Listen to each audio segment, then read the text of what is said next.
Mikhaïl Gorbatchev, dernier dirigeant de l'Union soviétique, est mort mardi 30 août 2022 à l'âge de 91 ans en Russie, a indiqué un hôpital cité par les agences de presse russes relayées par l'AFP.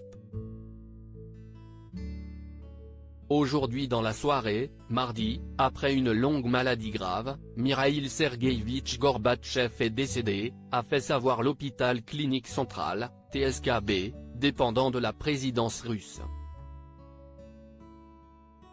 Arrivé au pouvoir en 1985, Mikhaïl Gorbatchev avait lancé une vague de réformes politiques et économiques visant à moderniser et à démocratiser l'Union soviétique confrontée à des graves crises.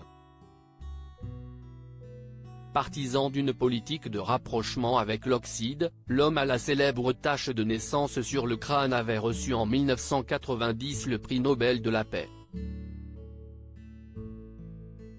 Entre 1990 et 1991, il avait occupé le poste de président de l'Union soviétique, avant finalement de devoir démissionner le 25 décembre 1991, ce qui avait entraîné la fin de l'URSS. Un amour sans faille pour Raïssa. Derrière la carrière politique de Mikhaïl Gorbatchev, se dessine en filigrane la figure de son épouse, Raïssa Gorbatcheva, qui sut s'imposer dans l'univers confiné du pouvoir soviétique. Elle joua un rôle non négligeable aux côtés de son mari pendant la perestroïka. Gorbatchev ne cessera de se reprocher la disparition de celle qu'il avait rencontrée sur les bancs de l'université et à qui il voua un amour sans faille pendant leurs 50 ans de vie commune.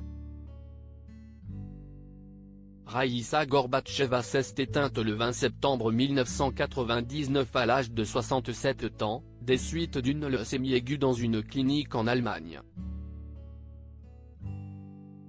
Je repense encore et encore aux derniers jours de vie de Raïssa et aux tourments qu'elle a subis. Qu'aurais-je dû faire ou ne pas faire pour éviter ce malheur? Je ne sais pas, confiait Gorbatchev dans son dernier livre, En tête-à-tête avec soi-même. Paradoxalement, si elle était peu appréciée des soviétiques quand son mari était au pouvoir, son décès provoqua une vive émotion chez les Russes, qui la reconnurent tardivement comme leur première First Lady.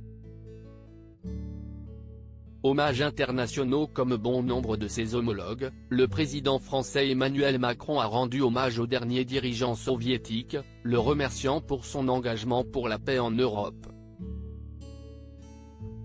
Le président de la République française a salué dans un tweet la mémoire d'un homme de paix dont les choix ont ouvert un chemin de liberté aux Russes. Son engagement pour la paix en Europe a changé notre histoire commune.